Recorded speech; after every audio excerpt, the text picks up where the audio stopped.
How many people do you think want tea? God, everyone probably. About 18 people? Should do it.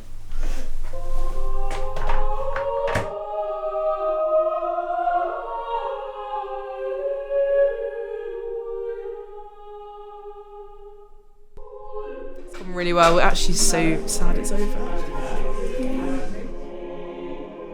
I really like continuity and tradition.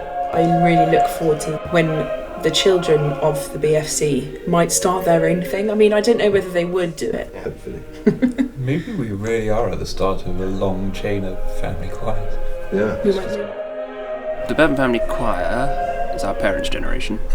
Still relatively well known by all the old ladies in Somerset. Husband to Molly for 33 years and father to 14 children. Together they share such a love of music they've formed a family choir. Meet Ben at 7, the youngest, and brother Daniel, who's 13. Sisters Helen, 15, and Stella, 16, still at school. 18-year-old Jeremy, and Rupert, a horticulturalist who's 21. Well, when I was a child, we were much younger, of course. Even in this crowd, we were half their age, and so we were just daddy's little boys and girls. But I think the fact that we've collectively given birth to another generation, that in itself is a reward. We called ourselves the consort to differentiate ourselves from the choir. It's 14 first cousins, and essentially it's the same beast, just the next generation.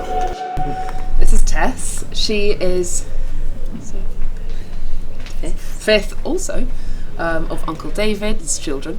And this is Lizzie. Lizzie Bevan, is it? Yes. She's currently single and looking. So I'm Mary, and I'm the fourth eldest of the 14 cousins. I wouldn't say I've sculpted the choir. No, I haven't. I mean, I just organised this week and the last recording. Why do I do it? I guess you could say I'm a little bit of a control freak about it. Although I would like someone else to take control. I really wouldn't mind if someone did. Francis is great. He does does all the programming, he does all the music, because if I were in charge of that, we'd all be reading off a piece of loo roll with like a couple of notes written on. Basically, I'm in charge of the repertoire, and that's it. No, it's basically what happens is we're given a theme, or we come up with a theme.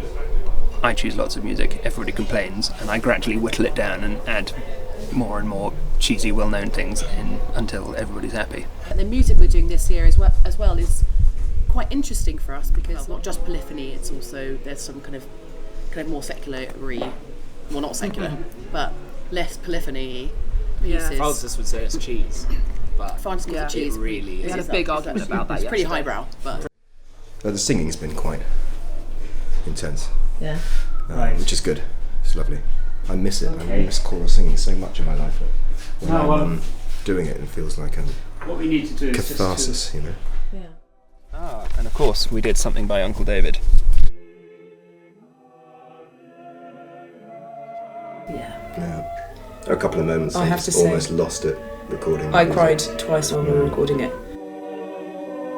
when everyone suddenly starts singing together, there is a sort of unspoken bond, a kind of strange sort of meditative chemistry that I reckon everyone sort of feels that same thing. It's quite hard to put into words, but our auntie Gwen said the same thing of when she was singing in the first iteration of this in the Bevan Family Choir back in the 70s and 80s. Yep. There was that sort of same thing. They were all siblings and we were all cousins. So, but in a way, maybe it's even more sort of special for us that this is one thing we all do together.